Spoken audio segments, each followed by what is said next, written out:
चाहते हैं इस मन का सदुपयोग शरद पूर्णिमा के संदर्भ में, इसलिए संकेत भी आपके सामने में कर भी कृपया इस पर्व के विशेष अर्थ पर भी आपकी दृष्टि जाए और वहां पर भी संकेत यही तो आता है।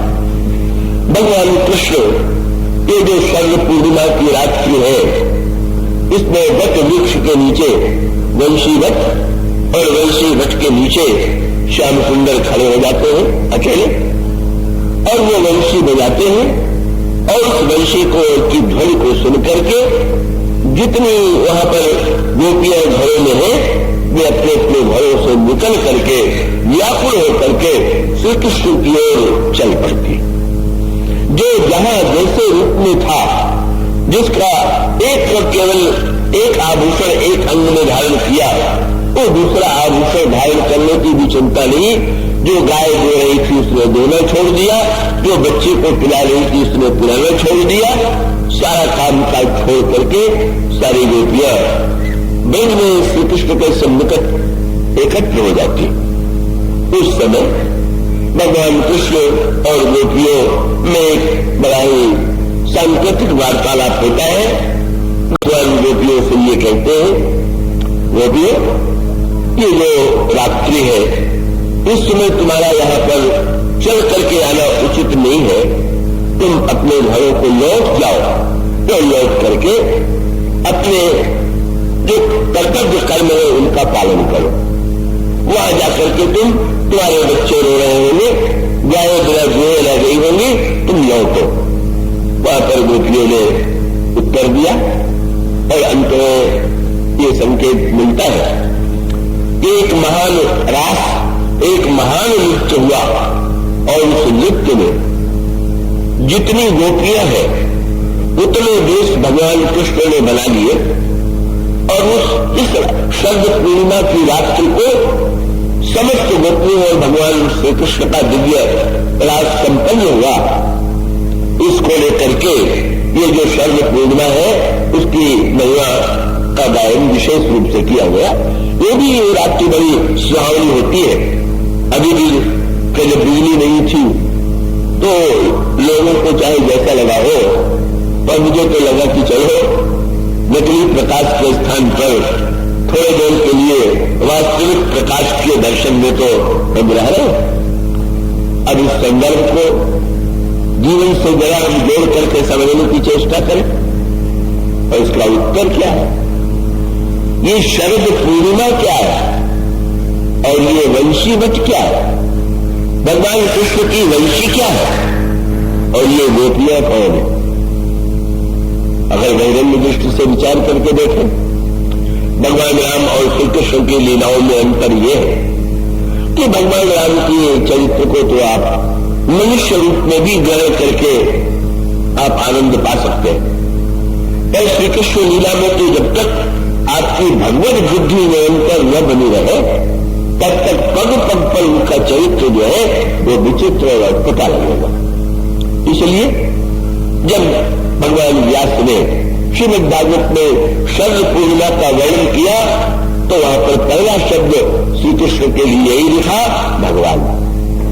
उसका पहला श्लोक है राजपंचाध्यायी का, भगवान अपितारात्रि सर्वोत्फुल्ल मल्लिका वीक्षरंतिम मनश्चक्रे योग व्यायामोपास्थित। भगवान ने जब शरद पूर्णिमा की दिव्य रात्रि को देखा, सुंदर पुष्पों को खिला हुआ सुगंध को बिखेरते हुए देखा, तो भगवान के अंतःकरण में वंशी बजाने की इच्छा उत्पन्न हुई और तब उस वंशी का प्रभाव इस रूप में आया। अब इसका अर्थ भगवान के संदर्भ में ध्यान में रखें। ये गोपियां कौन? ये जो गो शब्द है रामायण में आया, तो गो शब्द का एक अर्थ होता है गाय और दूसरा शब्द है गो का दूसरा अर्थ है इंद्रिय। रामायण में कई भगवान राम जो लक्ष्मण को उपदेश देते हैं वहां पर भी गो शब्द का प्रयोग करते हैं। गो गोचर जहाँ लगी मन जाई, सो सब माया जाने भाई। लक्ष्मण जी ने प्रभु से पूछा था, प्रभु माया क्या है? और प्रभु ने कहा कि लक्ष्मण ये इंद्रिय और मन जहां तक जाए वो सब सब माया ही है, ऐसा तुम अनुभव करो। और उसका अर्थ ये गोपियां अपने पतियों का परित्याग करके भगवान कृष्ण के वंशीनाथ को सुनकर के चली गई।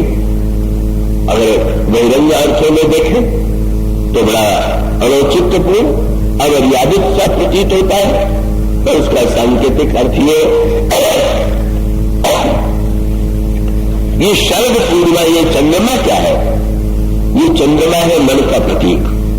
चंद्रमा मन से जातक चक्षो सूर्य हो जाए तो, और आपने देखा ये जो चंद्रमा है वो घटने और बढ़ने वाला है, और मन की भी ठीक दशा जो है इसी प्रकार की, मन घटता और बढ़ता ही रहता है। शरद पूर्णिमा का अर्थ ये हुआ कि जिसमें आकाश पूरी तरह से स्वच्छ हो।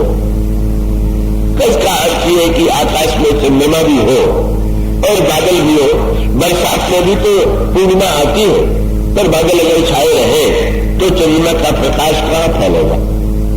तो ये जो मन जो है जब परिपूर्णता तक पहुंच गया, जब स्वच्छता आ गई अंतःकरण में, आकाश स्वच्छ हो गया, मानो अंतःकरण अब वासना के बादलों से मुक्त हो गया, और उसमें ये जो पूर्ण चंद्रमा है वो मन जो है वो क्रमशः बढ़ता बढ़ता अंत में परिपूर्ण हो गया। और उसके साथ साथ भगवान वट वृक्ष की छाया में खड़े हैं, और उसका अर्थ ये भगवान के निमंत्रण पर तो जिसके प्रति जिसके जीवन में विश्वास होगा वही उस निमंत्रण को स्वीकार कर सकेगा, इसलिए वो वट वृक्ष की छाया में। और ये वंशी जो है वो तो समर्पण की पराकाष्ठा।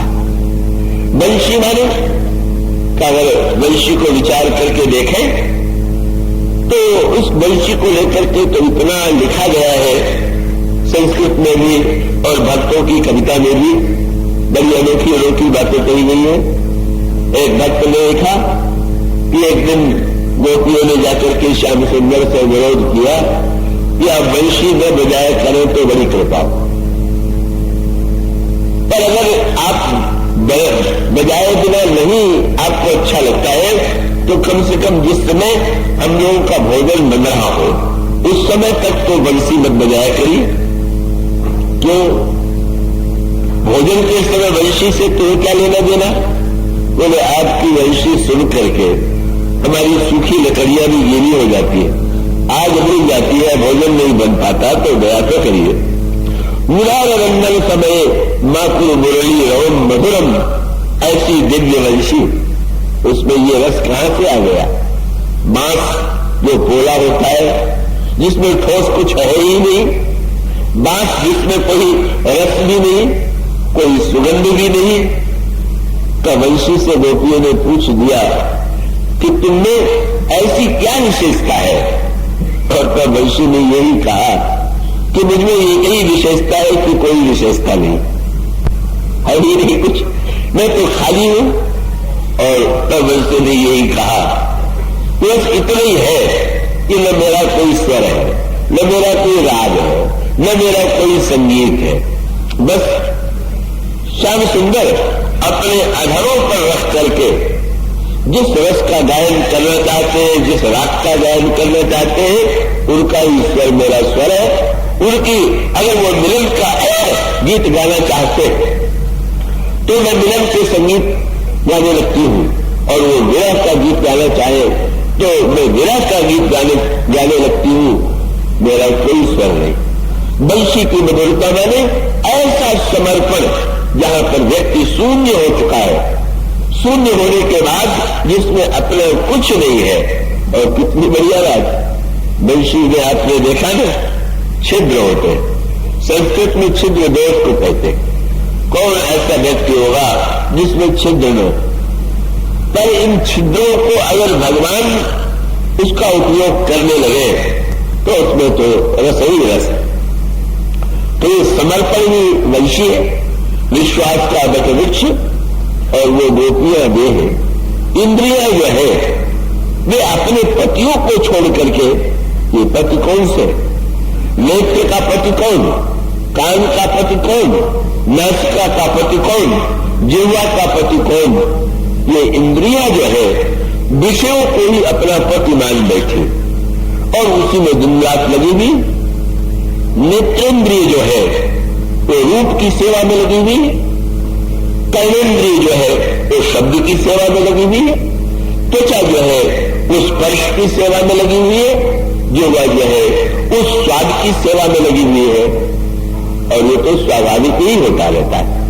पर एक बार जब वो आकाश अंतःकरण स्वच्छ होता है, जब भगवान की सौ आमंत्रण, रस भरा आमंत्रण मिलता है, तो उस रस भरे आमंत्रण का परिणाम ये होता है कि इंद्रियों के आज जो है वो विषयों को छोड़ करके भगवान की ओर, भगवान के निकट पहुंच जाती है। और यही सच्चे अर्थों में इंद्रियों का सदुपयोग है। जब वो उस वंशीनाथ को सुनकर के भगवान के साथ नाच उठे, और नाचता तो कौन नहीं है, नाचने वाले तो संसार के सभी प्राणी हैं, सभी तो नाचे।